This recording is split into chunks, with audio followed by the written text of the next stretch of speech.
So, welcome back to the channel.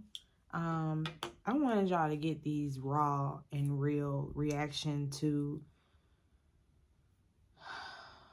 these technical difficulties that I deal with.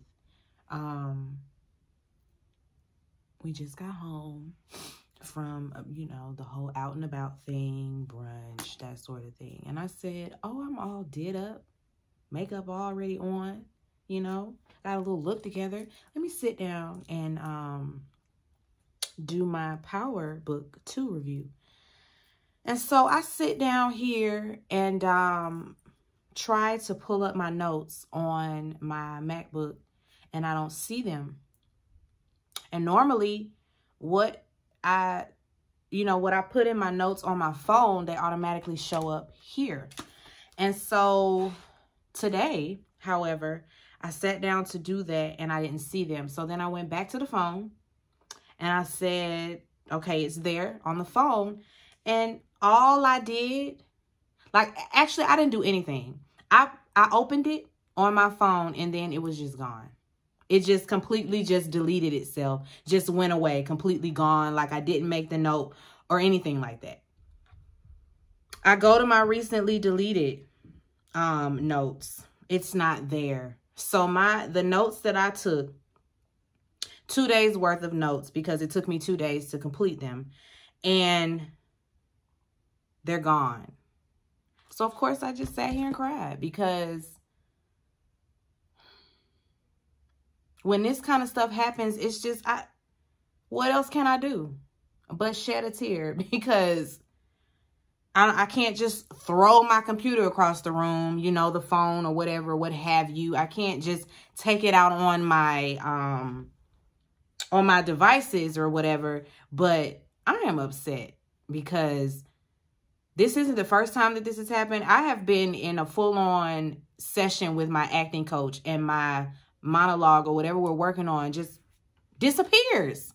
Just disappears. And I'm sitting here like, I was just looking at it. I was just looking at it. It was just here. And it's gone.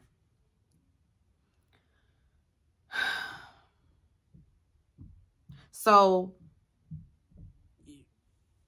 be nice to us reviewers, because we deal with a lot.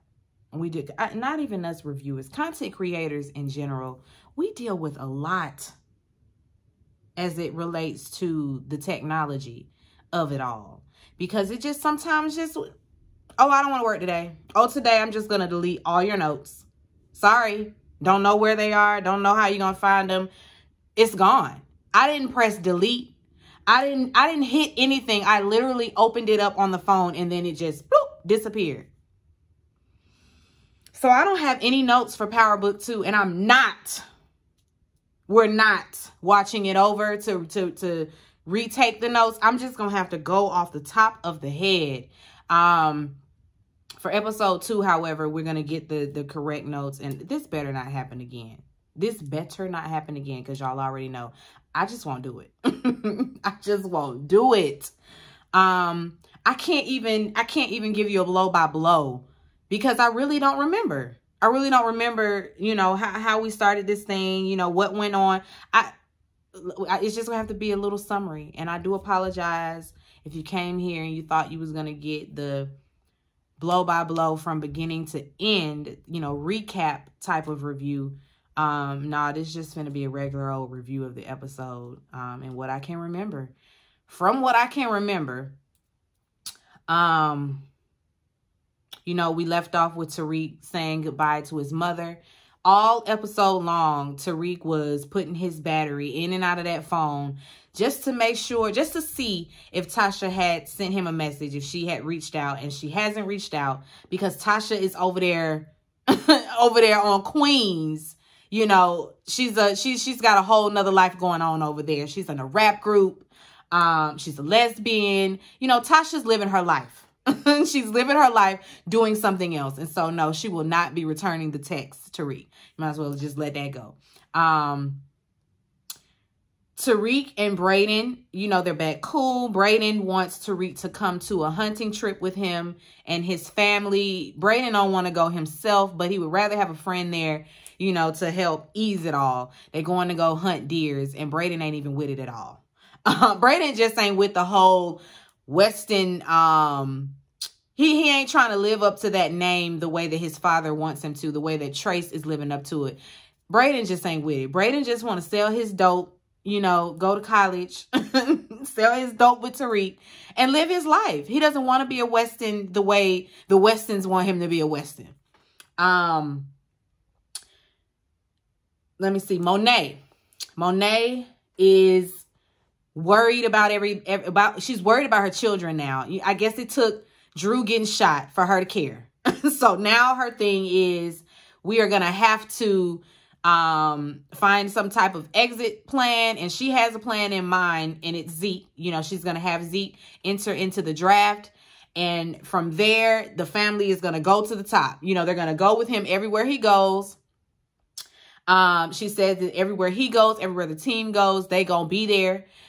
They're all gonna have their roles. She's gonna manage Zeke. Drew will travel with him, and Diana is going to ward off all the thoughts, and she's going to be, you know, like PR. She's going to help him with his public relations. Okay, so that's that. Drew blames his mama for getting shot, you know, and Drew is just like, we don't have a say-so in anything. I think it's time that you and I give a little pushback when it comes to Monet, because she trying to care now, but it's a little too late for him. Drew is ready to take this bull by the horns and do his own thing, whatever that is. Diana's still thirsty. She's still very much thirsty when it comes to she and Tariq. She still wants Tariq, you know, in that way. She wants Tariq to sweep her off her feet. Of course, Tariq is doing this back and forth thing between she and Lauren. We had a scene where Tariq was in class, and this was a class that normally Jabari, you know, Professor Reynolds, this is a class that he was normally, you know, over. I think it was going to be him and Carrie. Anyway, Carrie had to start up the class without Jabari because at this time, didn't nobody know where he was. He was, you know, still missing in action. So she starts the class and everything. You know, we have to do the whole back and forth. Okay, do we have free will? Do you think we got free will? Everybody goes around, gives their little answers. Tariq always has the most profound response. He always has something to add, and it's always so thought-provoking. Everybody be left like, you know what, you right. You right. Tariq say, I mean, he likes to think that we have free will, you know. So he gives his little response, you know, whatever. We see that there's a detective on the scene. I should say we know his name. His name is Kevin. I don't know why I remember that. But anyway, his name is Kevin, Detective Kevin. Detective Kevin is on the case. They have found a body out there, you know, at the little park or whatever. And of course, the body is of Jabari Reynolds.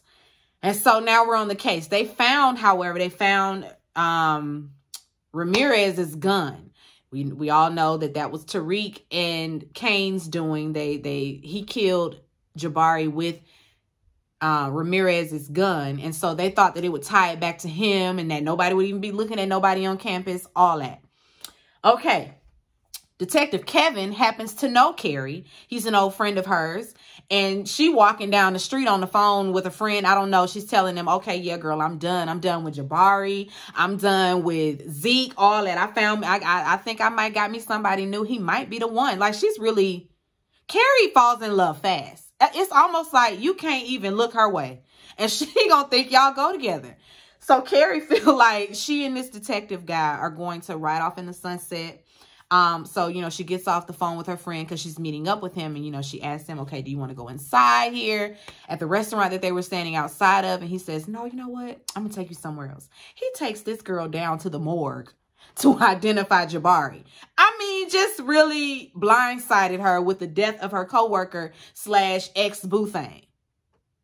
And of course, her reaction is one of, you know, complete shookness. And you know, he's like, so what's the nature of you guys' relationship again? She's like, we were co-workers. He's like, that reaction I think you a little bit more than that. And she's like, I mean, in the past we were more, but not anymore. You know, like, it's not like that now. And he's like, listen to shit. I don't know. Like, from my experience, you blur the lines with, you know, professional and personal. So I don't know. You know, he's asking her all of these questions. And of course, she's like, are you trying to accuse me of something? Like, do you think I had anything to do with this?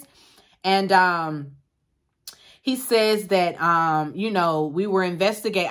We had him helping us on a case. They had him helping him with the, you know, when they were investigating all the students and they were investigating that murder that happened at the pool with the GTG boy.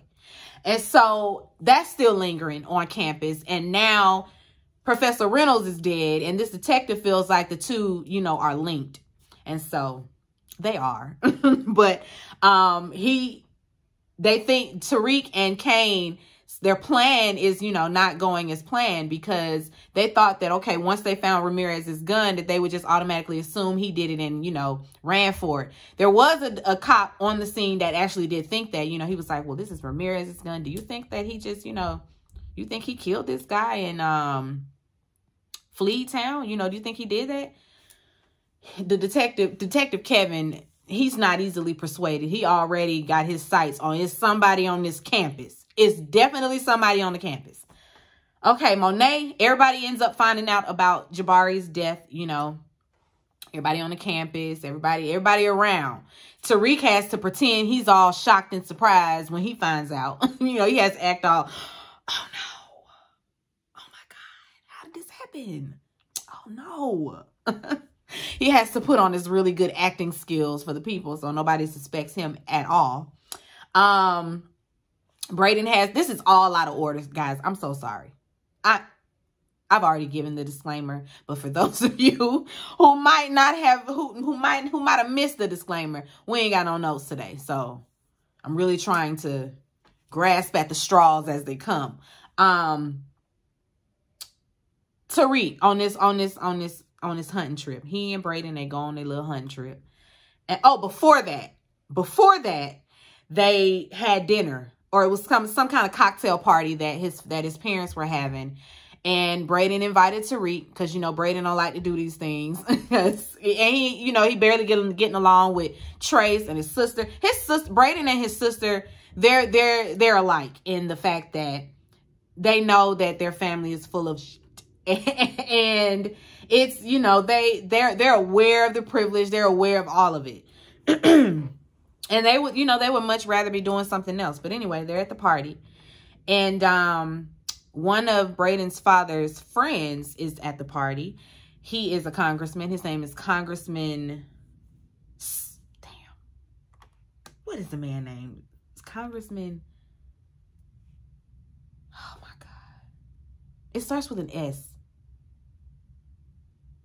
Skimmy, Simi. Congressman somebody. He at the party. And, you know, Tariq introduces himself and all of that. No, yeah, he introduces himself and all of that. And, you know, the congressman is asking him all these questions. First, he's, you know, directing his attention to Brayden. You know, Brayden, I see you doing this and you doing that. And what you got planned this summer? Brayden say he plans on, you know, taking the entrepreneur route. And doing things his way this summer. He planned on getting to the money.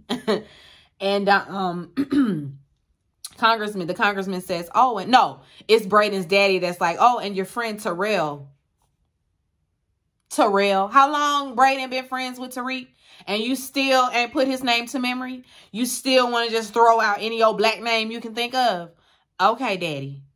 Okay, Brayden's daddy. Anyway.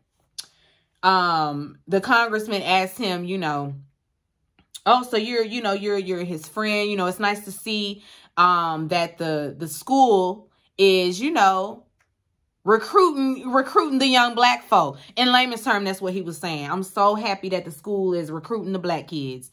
And Tariq has to be like, well, you know, my education comes from my father's trust. Oh, ooh, so who's your father? Mr. James St. Patrick. Oh, I'm familiar. That was a good man, you know. I hate the, you know, the negative news, you know, that was out there about him, you know, the drugs and all of that. I hope that's not true. And he starts talking about the illegal drugs, and Tariq is like, well, the legal drugs are worse than the illegal drugs, but I guess I get where you're driving at. You know, he tells him about the pharmaceutical companies and how the lawmakers, you know, basically everybody's hand is in the pot to keep each other rich. Meanwhile, the people are just dying over, you know, over the opioids and all of that. Tariq, of course, you know, Tariq is smart, and they be trying to play Tariq like he's going to say something dumb or ghetto because he's black. But Tariq is very well, you know, he got this covered. He's just like his daddy. He know how to smooth your room. He knows how to do that, you know, rub the elbows with, you know, our counterparts. So yeah, Tariq, he handled himself well at the party. They were stunned. I guess they thought, you know, I don't know what they thought, but what he had coming out his mouth, they weren't expecting that. At least the congressman wasn't. Sis say, oh, bring him around more often. I love a challenge. I like the fact that you challenging, you know, you challenging the whole status quo, the whole good old boy. Excuse me. You challenging the whole good old boys club. Oh my gosh, please. You know how you had that little tickle, and it's gonna strangle you until, you know, you do one of those. Anyway, okay, so they go hunting, and Tariq and Braden are in the little tent, and the congressman and Braden's father are in another tent. And, you know, they're waiting on a deer, you know, waiting around. And they see one. Tariq and Braden see one. And Braden's like, oh, there go a deer. Let's get it. Before they can shoot it, I think it was Braden's daddy took the shot. They ended up hitting the deer. He's like, oh, they hit it. Let's go get it. Let's chase it and follow it down. You know, let's follow him. So Tariq takes off out of the tent. Congressman gonna shoot the gun again. Like he ain't see that it's Tariq. And so, of course, Braden's like, what the fuck? Like, who? What? Okay, Dick Cheney. Like, is this what we doing? And then, of course, Braden's dad's like, we're so sorry, Tariq. That should have never happened. We're going to go ahead and make it up to you. Go ahead and take the kill shot. Tariq standing over that deer, reminiscing on the fact that, you know, he shot his dad, and then remembering Jabari laying down there begging for his life. And Tariq can't do it, so Braden just going on and, you know, puts the deer out of its misery. Tariq, you know, runs off, I guess, back to the car. He ain't down with the hunting thing. He ain't down with it. And I can understand that. Like, y'all going up into them, up in them deer's habitat, killing them. Now, how that makes sense? How does that make sense? You just don't walk up in my house, take me out, and then you're gonna cook me? That deer, those deers. Excuse me, deers. Those deer haven't done anything to anybody. I'm not with the hunting the deers, hunting the lions, hunting the elephant for their tusks. All of it is barbaric as fuck. And I don't think God is pleased with it. Okay? I don't think He's pleased with the whole hunting for sport thing. Now, you got to hunt and live off the land to eat and to live. I think that God understands that. But you just going up into the up into the forest and saying, "Oh, we just gonna shoot some deer today." No, and then you're doing it for sport. I just Anyway, let me think, because I don't want to forget nothing. Zeke still fooling around with Carrie, Professor Carrie, because after Jabari died, Carrie done called him. Well, no, he popped up on her because she hadn't been answering the phone, but, you know, she took that as an opportunity to lay up with somebody. So, you know, they still smashing. Zeke is such a dumbass. Like, I really can't with his character. It's like, did they tell you to act this dumb? Did they say, we want you to, oh, which way do we go? Which way do we go? That's what he gives. Just dumb. I don't like Zeke's character, but anyway. Monet ends up telling Zeke, we gonna need you to go on and enter into the draft. It's time to take this family out of the game, okay? We need you to go on and do that. Thank you very much. Zeke tries to say, but what about, nah, ain't no buts. Ain't no discussing it. You're doing it, okay? And he says, well, did you threaten my professor? And she says, oh, that professor bitch you fucking? I did, and I'll do it again. But anyway, she said, I had to let her know what was up. So yes, I threatened her. I'm going to need you to go on and let that go. You need to leave Carrie alone. Let all of that alone and get your mind in the game. Get your head in the game. You got to get us out of the projects. Well, they ain't in the projects, but you know, he got to get them off the corner. He got to get them, you know, off the corner from selling this dope. She's done. She's tired. Kane done got fooled up with, and listen, this man is fine. Kane fine too, but this man he working with. Yes, God. Anyway, I didn't even get the man's name. But anyway, he's a potential new connect. And, you know, Kane wants to be his corner boy. Kane wants to, you know, work with him. The guy is like, you know, you're going to have to prove yourself to me. They end up having a run-in with some GTG boys who are out for revenge. And the other guy, you know, it's like y'all don't even know him like that. And he just came out, he came in kind of hot, you know, like, we don't know nothing about him. And then the next thing we see, he just, you know, really dropping the people like he's, what's the man name? Like he's Denzel Washington in Equalizer. That's what that man was giving. Just really taking them out. Just taking them out, you know? And Kane is impressed, you know, and he's impressed with Kane. One of them gets away, however. And then later on in the episode, he meets up with the guy again. And he's like, oh, this is the one that got away. I'll let you handle it. And he's like, what you do, you know, in this moment that shows me who you are. And Kane is like, I don't need no handouts. And he cuts the man's hands free. I don't need no handouts. I ain't got to have him tied down to beat his ass. Let's fight. So they fight and Kane gets the best of him and then, you know, has him in the chokehold and then breaks his neck. And it's like, that's who I am. Anything else? And so afterwards, you know, after Kane, you know, is cleaning himself up, he's coming back outside, and they're like in a, what's it called, where all the private jets are, where you can go and get on your private jet. It's not the, what is it called? It's a specific name for that place, and I can't think of it right now. But anyway, he sees all of the product on this private jet. You know, he's looking, being nosy, and the guy's like, clocks his gun and everything, is like, so am I gonna have to shoot you? What you doing with my stuff? Kane is like, oh, I ain't gonna tell nobody. You know, you can trust me. I'm loyal. Just go on and put me in the game, coach. And the guy is like, I don't know about you. Like, I don't know about you. How am I supposed to know that you ain't gonna go run and tell somebody? Kane assures him that he's loyal and trustworthy. He is none of those things. Sir, don't trust Kane. He's none of those things, okay? Don't trust him. But anyway, Kane goes right to his mama. Knocking on her door. Monet don't even let him in. He's standing out there like, mama, let me in. Don't walk away, mama. I got something you want to hear. I got something I got to tell you. And so Monet just walks off. And when Kane goes and gets in his car, Eduardo, I don't know if that's his name, but that's what we're going to call him. Eduardo is in his car watching Kane, so he done seen the whole thing.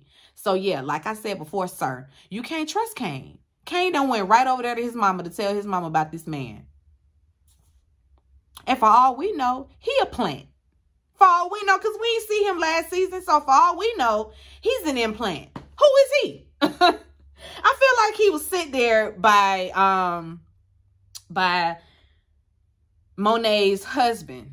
I don't know about him. Like, he's just thrown in the mix. And it's like, who is this man? Who is this guy?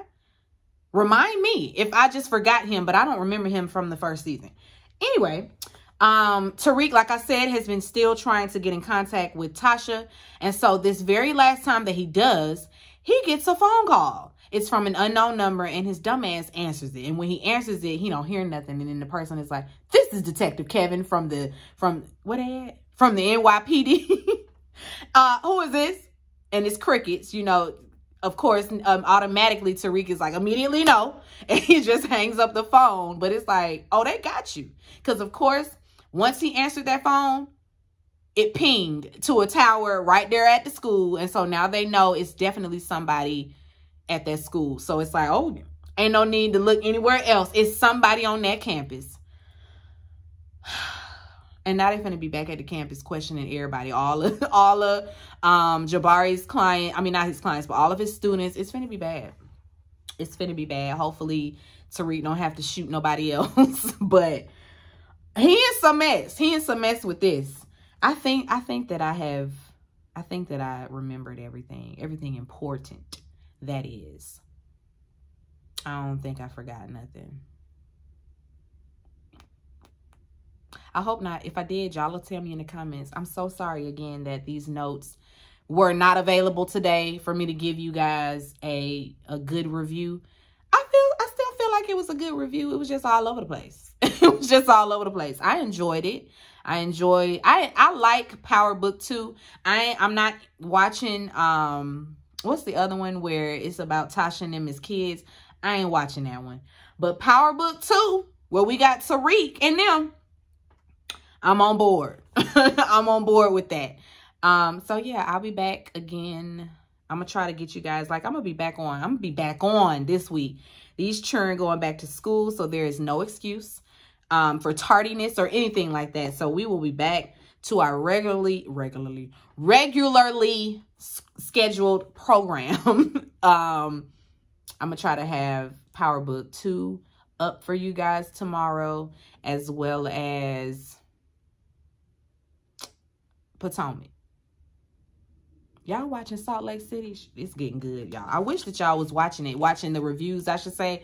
Because every time I finish watching it, be like, oh my God, I got to talk to somebody about you in shop. But y'all ain't watching, though. Y'all wasn't watching, though, so I ain't coming to talk to y'all about it. Anyway, be sure to rate, comment, and subscribe to the channel. It's Call Me Busby, and I'll chat with you later. Peace and light.